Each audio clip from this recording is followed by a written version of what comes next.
கடலூரில் பாமக மற்றும் காங்கிரஸ் வேட்பாளர்களின் பாச்சா பலிக்காது என தேமுதிக பொதுச் செயலாளர் பிரேமலதா விஜயகாந்த் கூறியுள்ளார். எனக்கு அரசியல் வரலாற்றை சொல்லிக் கொடுத்த பூமி விருதாச்சலம். நான் மைக்க பிடிச்சி பேசின முதல் தொகுதி விருதாச்சலம். NLCல வேலை பார்க்கிற அத்தனை பேருக்குமே தமிழர்களாக மட்டுமே இருக்கணும்னு சட்டம் இயற்ற வைப்போம்.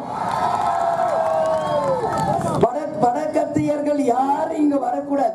தமிழ்நாட்டில் இருக்கிற ஃபேக்டரியில தமிழ்நாட்டை சேர்ந்தவர்களுக்கு வேலை வாய்ப்பு, தமிழக விவசாயிகளுக்கு தான் அந்த உரிய பணம், வீடு எல்லாமே.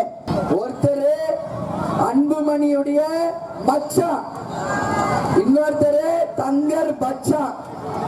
மச்சானும் பச்சானும் இங்க வந்தா ஒண்ணு வேலைக்கு ஆகாது, அவங்க பாச்சா பலிக்காது. செய்திகளை உடனுக்குடன் தெரிந்து கொள்ள உடனே சப்ஸ்கிரைப் பண்ணுங்க.